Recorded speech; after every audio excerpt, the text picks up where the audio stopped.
Welcome back to my channel. आज के इस वीडियो में हम लोग पढ़ने वाले हैं क्लास 6 का साइंस का चैप्टर नंबर 10, जिसका नाम है motion and measurement of distances. तो जैसा कि इस चैप्टर से ही हमें पता चल रहा है कि हम इसके बारे में, इस चैप्टर में हम पढ़ने वाले हैं मोशन के बारे में, मोशन क्या होता है, मेजरमेंट के बारे में समझेंगे और किस तरह से मेजर किया जाता है उसके बारे में हम सीखेंगे। तो चलिए हम अपने वीडियो को करते हैं start. There was a general discussion among the children in Paheli and Boojho class about the places they had visited during the summer vacation. तो एक जनरल डिस्कशन चल रहा था पहेली और बूझो के क्लासरूम में कि क्या डिस्कशन चल रहा था कि वो क्या थे, सारे बच्चे जो थे वो समर वेकेशन के बाद अपने क्लासरूम में आए थे। तो वहां डिस्कशन हो रहा था कि कौन कौन से बच्चे हैं, उन्होंने कहाँ कहाँ पे विजिट किया। तो कोई एक था जो बता रहा था कि उसने अपना जो वेकेशन है वो नेटिव विलेज गया था, वो ट्रेन से गया, उसके बाद बस से गया और उसके बाद फाइनली उसे बुलक कार्ट की मदद लेनी पड़ी। उसके बाद वो अपना नेटिव विलेज गया। एक स्टूडेंट था जो बोल रहा था कि उसने ट्रेवल किया एरोप्लेन से। दूसरा बता रहा था कि उसने अपने पूरा हॉलीडे स्पेंड किया है फिशिंग ट्रिप्स करते हुए अपने अंकल्स के बोट पे, right. The teacher then asked them to read newspaper articles that mentioned about a small wheeled vehicle that moved on the soil of Mars and conducted experiments.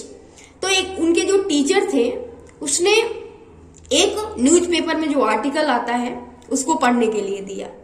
उसमें mention किया हुआ था कि एक स्मॉल व्हील्ड व्हीकल है जो move किया है, कहां पे, मार्स के सॉइल पे मूव किया है और वो भी एक्सपेरिमेंट कंडक्ट करने के लिए ऐसा किया गया है और वो किया गया है स्पेस क्राफ्ट पर्सन के द्वारा। स्पेस क्राफ्ट पर्सन के द्वारा मार्स पे उस व्हीकल को ले जाया गया है। Meanwhile, Paheli had been reading stories about ancient India and wanted to know how people traveled from one place to another in earlier time. तो उसी बीच पहेली थी जो अपने एंशिएंट इंडिया के बारे में पढ़ रही थी स्टोरी, जिसमें उसने समझ रखा था कि किस तरह से लोग, पहले के जो लोग थे वो किस तरह से ट्रेवल करते थे। जब कोई भी व्हीकल नहीं था तो वो लोग फुट मतलब पैदल चल के बहुत दिनों तक वो पैदल चलते थे और इस तरह से वो विजिट करते थे अलग अलग जगहों पे। एक जगह से दूसरे जगह जाने के लिए वो फुट की मदद लेते थे, राइट।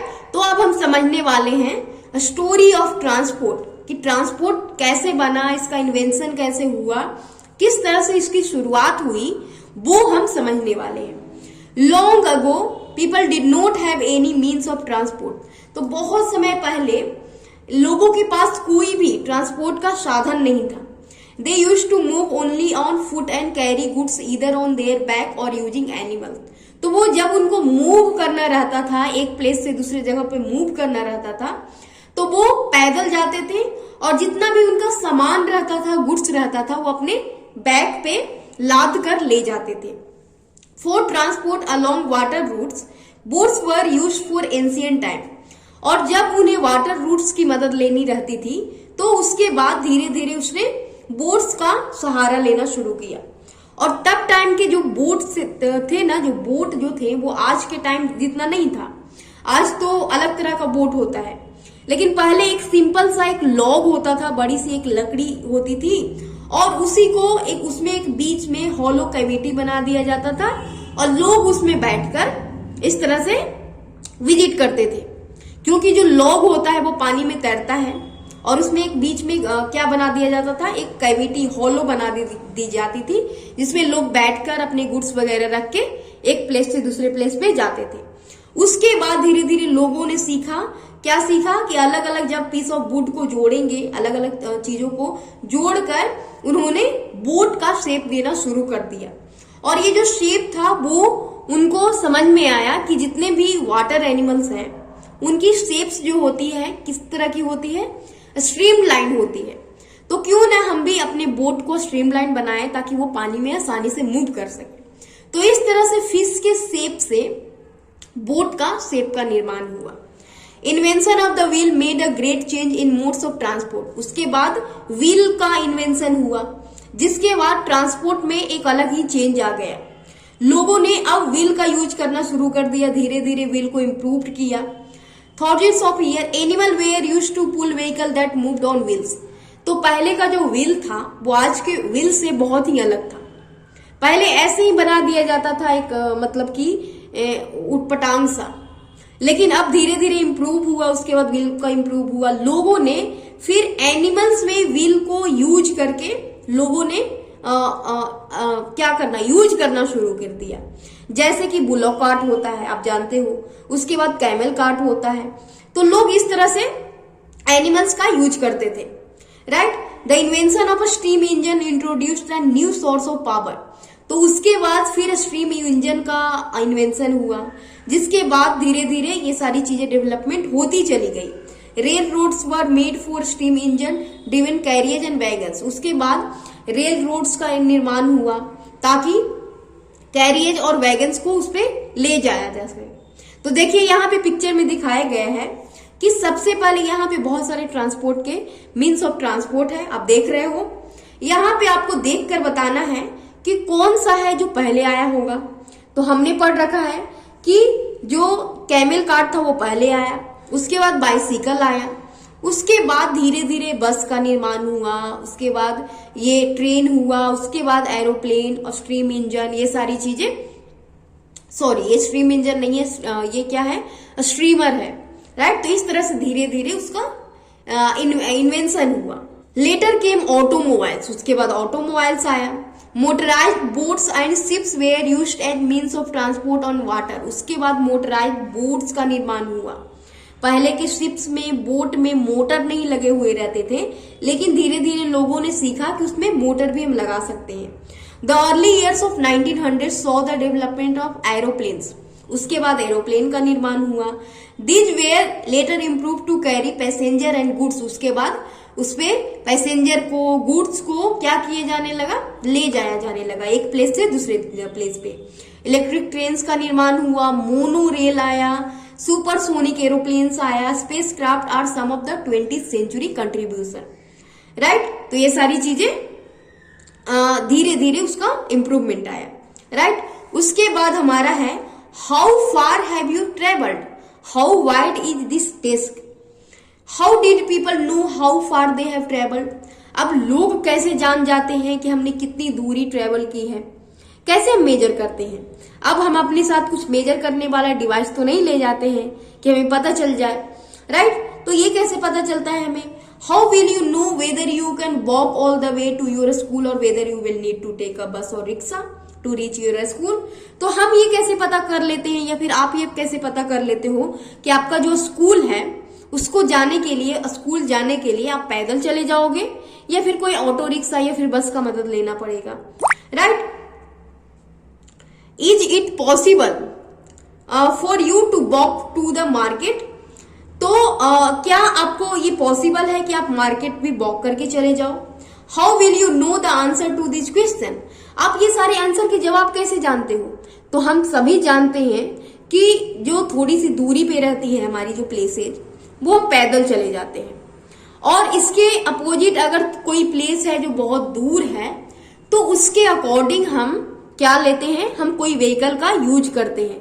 जैसे थोड़ी दूरी पे जाना हो तो हम हो सकता है कि मोटरसाइकिल का यूज कर ले, उससे थोड़ी ज्यादा दूरी पे जाना हो तो हम बस ले सकते हैं, ऑटो ले सकते हैं, और इसके अलावा हम ज्यादा दूरी पे जाना हो तो ट्रेन का, एरोप्लेन का, ये सारी चीजें हम लेते हैं।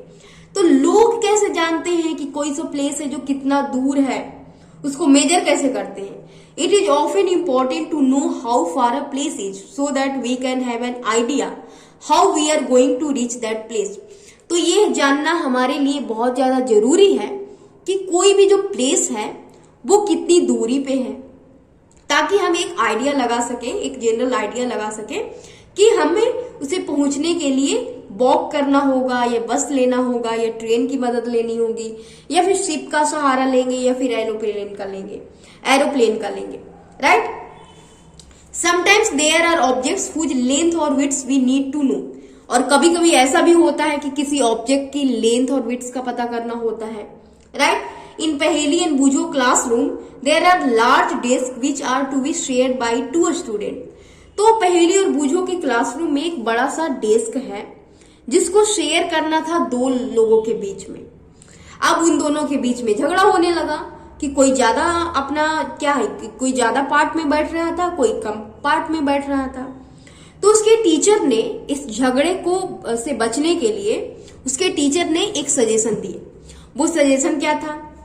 उसने बोला, उसके टीचर ने बोले कि आप दोनों क्या करो कि किसी भी चीज से उसके बीच में एक मार्किंग कर दो, बिल्कुल इक्वल इक्वल डिवाइड करके, इक्वल इक्वल डिवाइड करके उसके बिल्कुल मिडिल में एक क्या कर दो, मार्किंग कर दो, ताकि दोनों के बीच झगड़ा ना हो और दोनों अपना हाफ हाफ प्लेस पे बैठो। राइट? तो both of them are very fond of playing gilli danda with their friends. तो दोनों दोनों को जो बैठना था तो वो दोनों गिल्ली डंडा खेलते थे। अब उन्होंने सोचा कि हम क्यों ना गिल्ली डंडा से इसको मेजर कर लो। तो जब वो गिल्ली डंडा से मेजर करते हैं तो क्या होता है कि दो डंडा, जैसे कि यहाँ पे पिक्चर में दिखाया गया है, दो डंडा और दो गिल्ली होकर पूरी तरह से ये कंप्लीट हो गया। मतलब दोनों की जो डेस्क की लेंथ थी, दो डंडा और दो गिल्ली हुई। अब इनको डिवाइड करना आसान हो गया।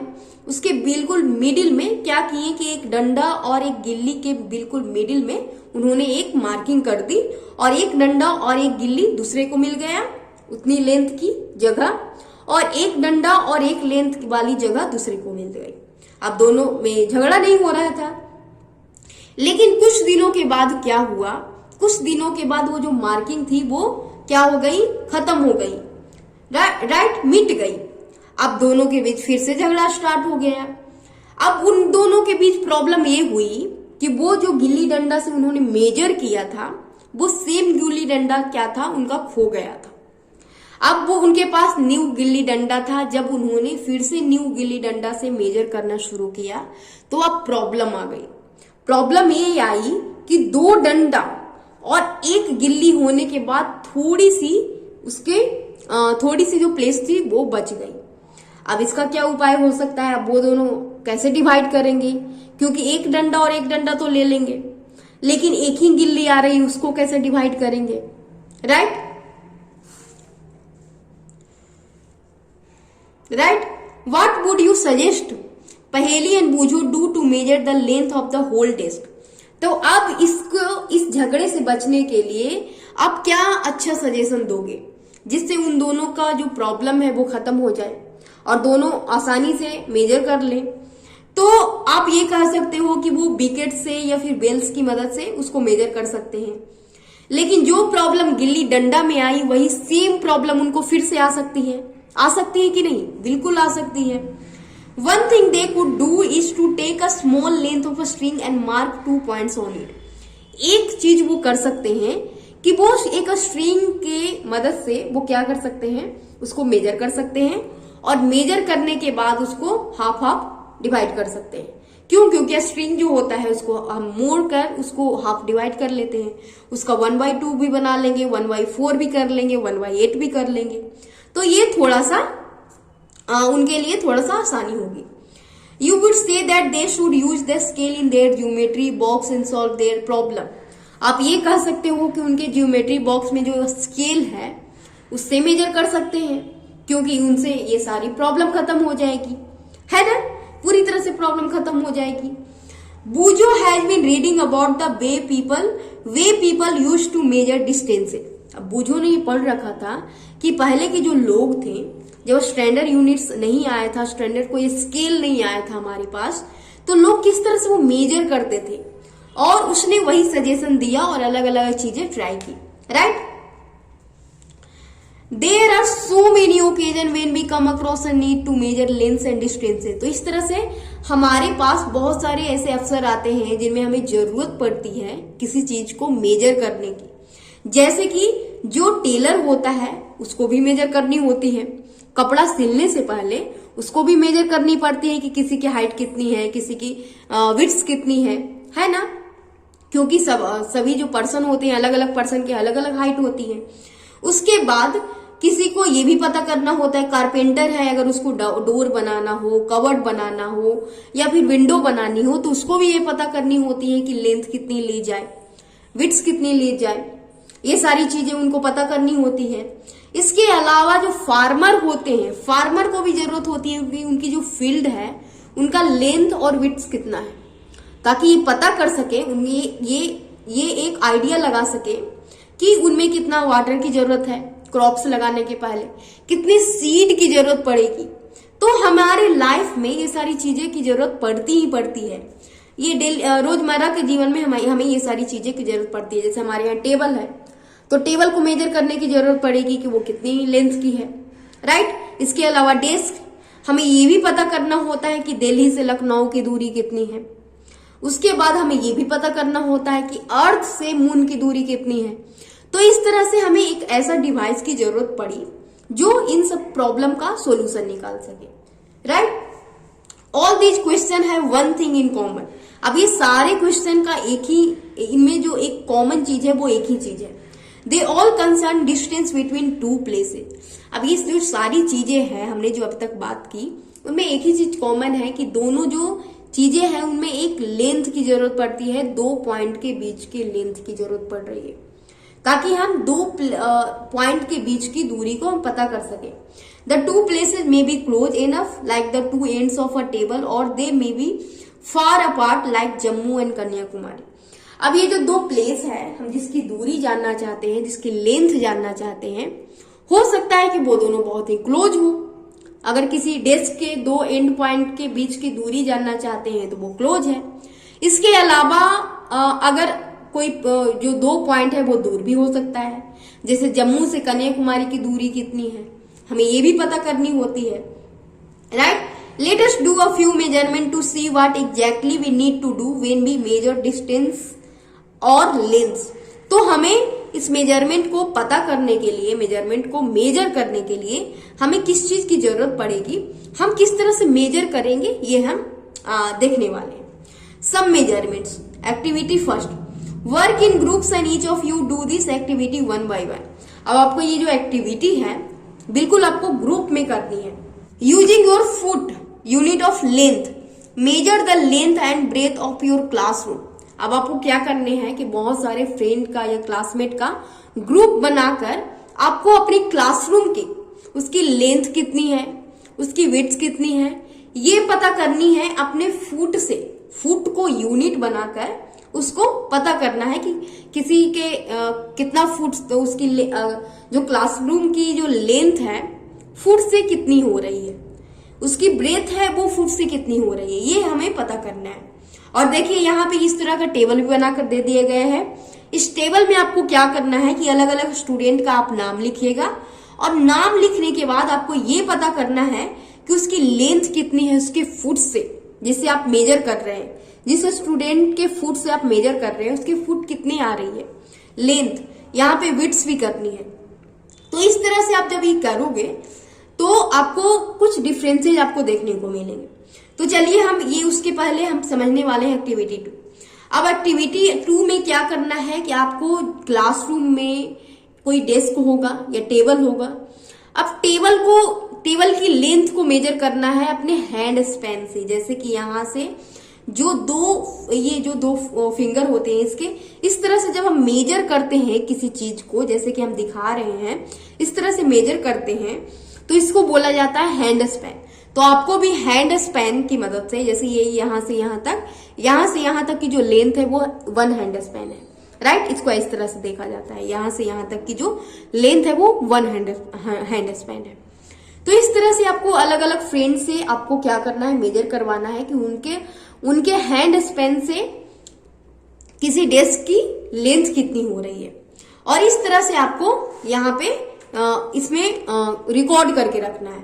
जैसे कि यहाँ लिखा गया है who measured the width of the table, किसने मेजर किया, उसके हैंड स्पैन से नंबर ऑफ हैंड स्पैन कितने आए। तो ये चीज आपको अलग अलग नाम लिखकर अलग अलग इस तरह से करना है, right. We see that measurement means the comparison of an unknown quantity with some known quantity. तो हमने ये देखा, आप ये जो एक्टिविटी करोगे इससे ये समझोगे कि मेजरमेंट का मतलब ये होता है कि किसी अननोन क्वांटिटी को हम मेजर करते हैं किसी नोन क्वांटिटी से। नोन क्वांटिटी मतलब जिससे मेजर कर रहे हैं, जैसे हमने फुट से किया, हमने अपने हैंड स्पैन से किया, तो इसको बोला जा रहा है कि ये नोन क्वांटिटी है क्योंकि हम इसको जान रहे हैं। और किसी अननोन क्वांटिटी को हम मेजर करते हैं। मेजरमेंट का मतलब यही होता है। This known fixed quantity is called a unit. अब जो नोन क्वांटिटी है जिससे हम मेजर कर रहे हैं किसी अननोन क्वांटिटी को, उसको हम बोलते हैं यूनिट। जिस भी डिवाइस से या जिस भी चीजों से हम किसी चीज को मेजर करते हैं उसको बोला जा रहा है unit. The result of a measurement is expressed in 2 parts. अब जो रिजल्ट आएगा वो 2 पार्ट में उसको एक्सप्रेस किया जाएगा। एक पार्ट तो कहलाएगा नंबर और दूसरा पार्ट कहलाता है unit of the measurement, right. जैसे कि हमने एक्टिविटी फर्स्ट में अगर करोगे तो रूम की जो लेंथ है किसी स्टूडेंट से आई 12 लेंथ ऑफ योर फुट। अगर आपके फुट से ही 12 length of your foot I तो इसका मतलब कि यहाँ जो 12 है वो नंबर है और जो फुट आपका है वो यूनिट है। तो इस तरह से 2 पार्ट हमें मिल गया। एक तो नंबर वाले पार्ट में आता है और एक आता है यूनिट वाले पार्ट में, right. Now study all the measurement recorded in table 10.1 and 10.2 are all the measurement for the room using everybody's foot equal. अब आपको ये जो दोनों टेबल बनाए गए हैं उसको आपको ऑब्जर्व करने हैं और ये समझना है कि दोनों का जो क्या बोल रहे हैं अलग अलग जो स्टूडेंट से हम करवा रहे हैं मेजरमेंट, क्या सबका इक्वल है मेजरमेंट? तो आप देखोगे कि सबका अलग अलग बिल्कुल आ रहा है।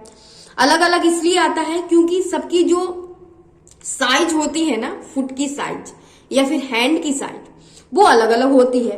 तो अब इसमें तो डिफरेंस देखने को मिलेंगे ही मिलेंगे, right. Similarly the length of the foot may be slightly different for all the students. सबकी लेंथ क्या होती है, फुट की लेंथ अलग हो सकती है, हैंड स्पैन की लेंथ अलग अलग होती है। तो इसमें हमें थोड़ी सी कंफ्यूजन आ जाती है। ये पता करना थोड़ा सा मुश्किल हो जाता है कि एग्जैक्टली जिस चीज की लेंथ को बताया जा रहा है वो कितना है। अगर कोई बता दे कि हमारे क्लासरूम का जो लेंथ है वो 12 फुट है, 12 फुट है, तो अब 12 फुट उसके फुट से होगा और जब हम अपने फुट से मेजर करेंगे तो वो अलग आ सकता है। हो सकता है कि 11 फुट हो या फिर 10 फुट हो। तो यहाँ पे कंफ्यूजन क्रिएट होता है, राइट। यहाँ पे कंफ्यूजन क्रिएट होता है। We see therefore that some standard units of measurement are needed that do not change from person to person। तो इससे ये पता चलता है कि उसके बाद हमें एक स्टैंडर्ड मेजरमेंट की जरूरत पड़ी, स्टैंडर्ड यूनिट की जरूरत पड़ी मेजर करने के लिए, ताकि वो उसमें कोई प्रॉब्लम ना हो, वो सबके लिए सेम हो और कोई भी इस तरह की डिफरेंसेस देखने को ना मिले। देखिए उसके बाद है स्टैंडर्ड यूनिट्स ऑफ मेजरमेंट। उसके बाद ये पता किया गया है कि स्टैंडर्ड यूनिट्स एक होना चाहिए जो कोई डिफरेंस ना हो। जब हम किसी लेंथ को उससे मेजर करें तो कोई भी उससे मेजर करे वो सेम आए, कोई भी डिफरेंस ना आए। In ancient times the length of a foot, the width of a finger and the distance of a step were commonly used as different units of measurement. तो एंशिएंट इंडिया में क्या होता था कि किसी भी लेंथ को मेजर करने के लिए या फिर विड्थ को मेजर करने के लिए वो लोग यूज करते थे फुट का या फिर फिंगर का या फिर स्टेप का यूज करते थे, राइट। स्टेप मतलब होता है जैसे कि अभी भी बोला जाता है कभी कभी कि जो हम चलते हैं तो एक कदम बोला जाता है ना कि इतनी दूरी है मतलब 10 कदम होगी। तो इस तरह से लेंथ को मेजर करने के लिए लोग मेजर किया करते थे। The people of the Indus Valley civilization must have used very good measurement of length because we see evidence in excavation of perfectly geometrical construction। तो जो इंडस वैली सिविलाइजेशन था जो खत्म हो गया है, वहां की जो हमें देखने को मिली है एक्सकेवेशन एविडेंस मिला है, उसमें परफेक्टली जियोमेट्रिकल कंस्ट्रक्शन का जो शेप देखने को मिला है। इसका मतलब है कि उनके पास एक अच्छा सा डिवाइस होगा जिसके जरिए वो एक स्टैंडर्ड डिवाइस जरूर होगा जिसके जरिए वो क्या करते थे, एक स्टैंडर्ड यूनिट होगा जिसके जरिए वो मेजर करते थे, right. A cubit as the length from the elbow to the finger tips was used in ancient Egypt. Ancient Egypt के जो लोग थे वो क्या करते थे, क्यूबिट की मदद से लेंथ को मेजर करते थे। और क्यूबिट क्या होता है, क्यूबिट होता है फिंगर से एल्बो तक की लेंथ को जब हम मेजर करते हैं, इससे जब हम मेजर करते हैं तो उसको बोला जाता है cubit. People also use the foot को भी यूज करते थे, राइट, यूनिट के लेंथ के यूनिट के रूप में। The length of the foot used varied slightly from region to region. People measured a yard of cloth by the distance between the end of the outstretched arm and their chin. आप देखिए दोनों जब हम arm को outstretch कर देते हैं तो इससे भी किसी भी क्लॉथ को की डिस्टेंस को किसी भी क्लॉथ की लेंथ को मेजर किया जाता था इस तरह से. In ancient India, a small length measurement used were an angul, finger or a muthi. Even today we can see flower sellers using their forearm as a unit of length for garlands in many towns of India. तो देखिए ancient India के जो लोग थे वो small length को major करने के लिए वो या तो अंगुल की सहारे लेते थे, जैसे कि जो अंगुल होता है 4 अंगुल या 2 अंगुल, मतलब फिंगर की मदद लेते थे उसमें, या फिर मुट्ठी की मदद लेते थे, राइट, जिसको फिस्ट बोला जाता है. इवन आज के भी जो फ्लावर सेलर्स होते हैं कभी कभी क्या होते हैं कि इसी के जरिए वो क्या करते हैं, गार्लैंड को मेजर करके वो सेल करते हैं.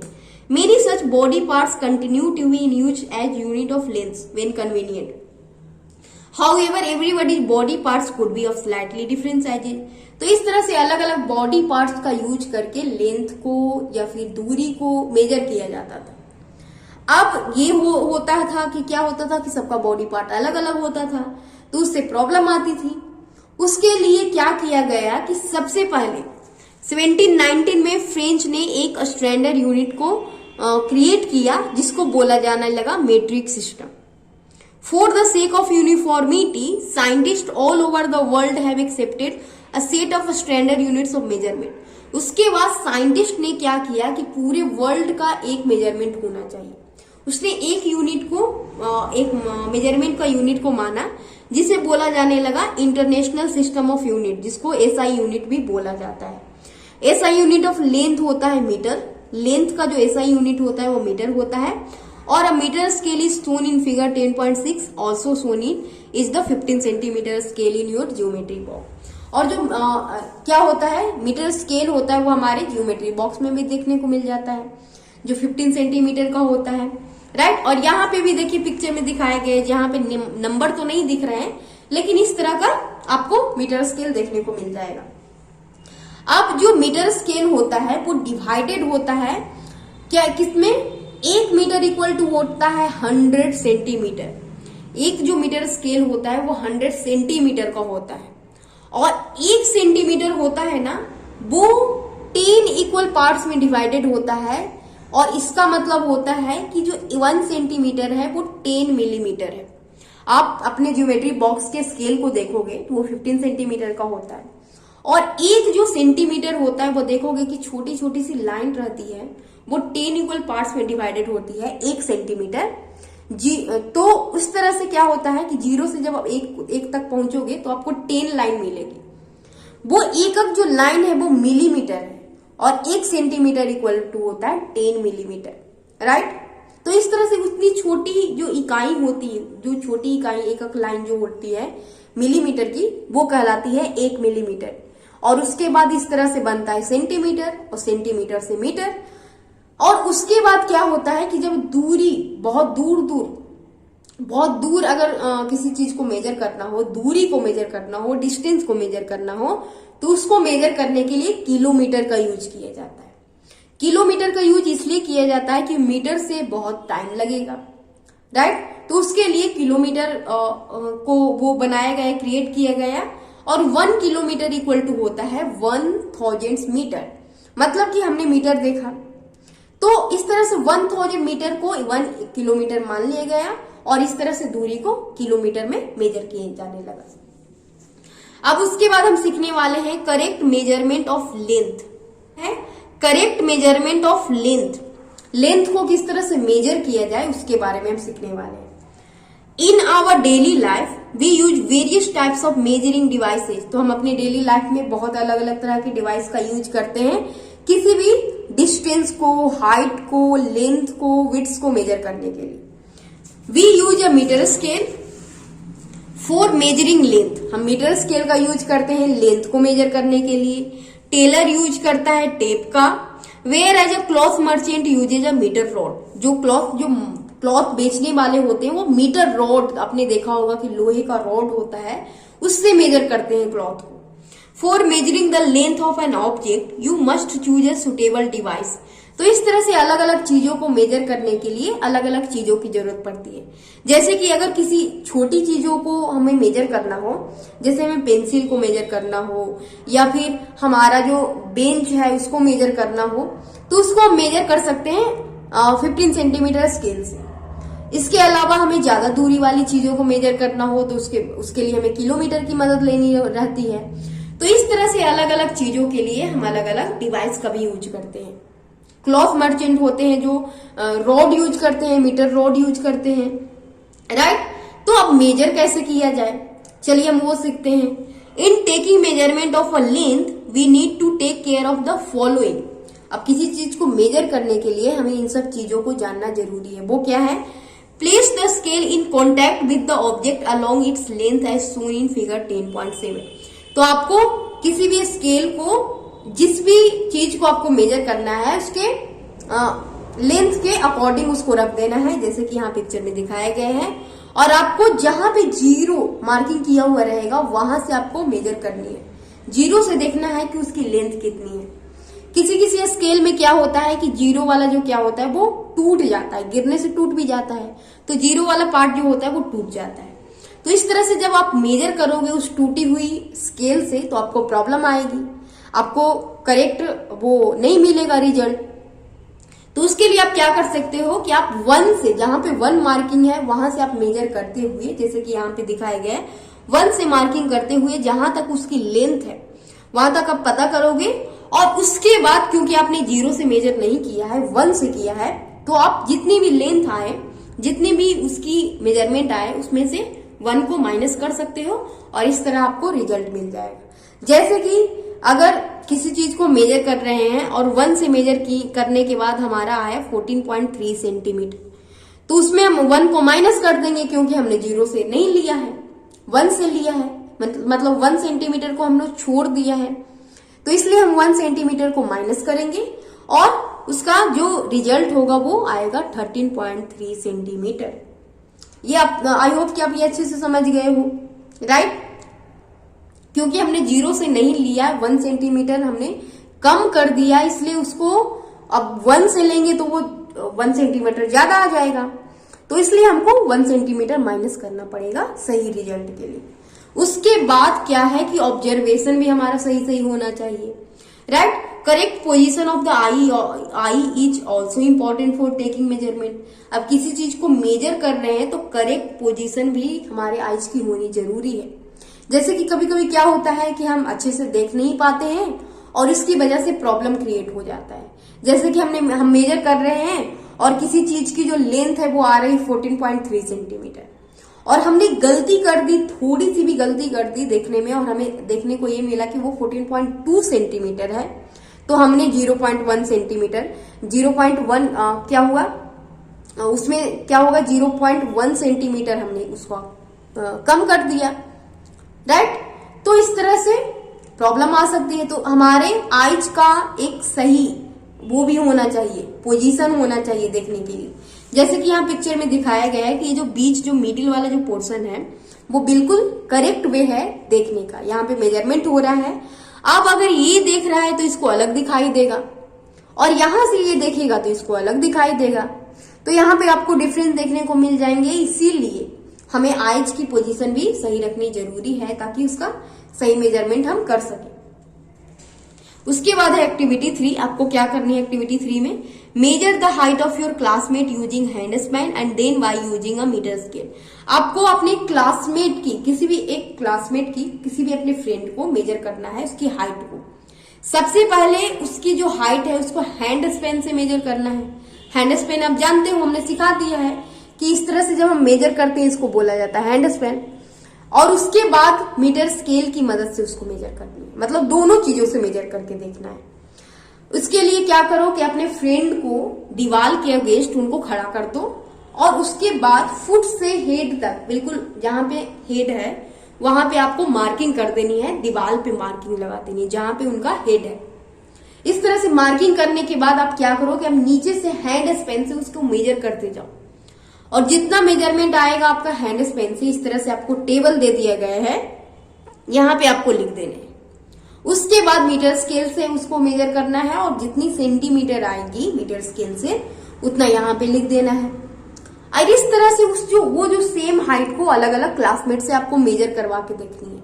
अलग अलग क्लासमेट अपने अपने हैंड स्पेन से मेजर करेगा, उसके बाद मीटर स्केल से मेजर करेगा। तो उसके बाद आप देखोगे, उसको ऑब्जर्व करोगे तो क्या देखने को मिलेगा, the result in column 2 may be different from each other as the length of the hand span may be different for different student. तो ये जो कॉलम 2 में दिया गया है, जब हम हैंड स्पेन से मेजर करेंगे अलग अलग स्टूडेंट के जरिए तो इसमें डिफरेंस देखने को मिलेगा। जबकि जब हम मीटर स्केल से मेजर करेंगे तो हो सकता है कि आप जो मेजर कर रहे हो मीटर स्केल से उसमें भी थोड़ी बहुत डिफरेंस देखने को मिले। वो इसलिए होता है क्योंकि हम करेक्ट वे ऑफ मेजरमेंट नहीं कर रहे हैं, अच्छे से ऑब्जर्वेशन नहीं कर रहे हैं, थोड़ी बहुत एरर आ सकती है, वो भी एक स्मॉल एरर आ सकती है, राइट। तो वो आप हायर क्लास में पढ़ोगे कि किस तरह से सही वे में मेजर किया जाए मीटर स्केल से, ताकि कोई भी प्रॉब्लम ना आए। तो इस तरह से हमने समझा, क्या क्या समझा, हमने बहुत सारी चीजें सीखी कि मेजरमेंट, यूनिट ऑफ मेजरमेंट कैसे उसको क्रिएट किया गया, किस तरह से उसको बनाया गया और क्यों हम मेजर करते हैं, किसी चीज को मेजर करने की जरूरत क्यों होती है, ये भी हमने समझ लिया है।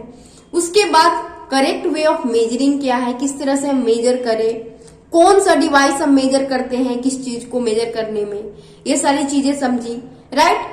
तो इस तरह से हमने उसकी हिस्ट्री भी पढ़ी कि इसको मेजरमेंट की जो यूनिट है वो कहाँ से आई, किस तरह से क्रिएट की गई, ये सारी चीजें हमने समझी, राइट। तो आई होप ये वीडियो आपको अच्छे से समझ में आया। ये हमारा पार्ट 2 वीडियो है। पार्ट 2 मैं अगले दिन अपने चैनल पे अपलोड कर दूंगी, तो उस वीडियो को भी आप जरूर देखिएगा, राइट। तो thank you for watching my video. I hope कि ये वीडियो आपको अच्छे से समझ में आया होगा। मैंने अपनी पूरी कोशिश की है आपको अच्छे से समझाने की। So thank you for watching my video. अगर आपको इस तरह की वीडियो आपको चाहिए तो मेरे चैनल को जरूर सब्सक्राइब करें। अगर ये वीडियो आपको थोड़ी सी भी अच्छी लगी हो तो please like, subscribe and share करें और इसी तरह के वीडियो के लिए हमारे चैनल को जरूर सब्सक्राइब करें। Thank you for watching my video.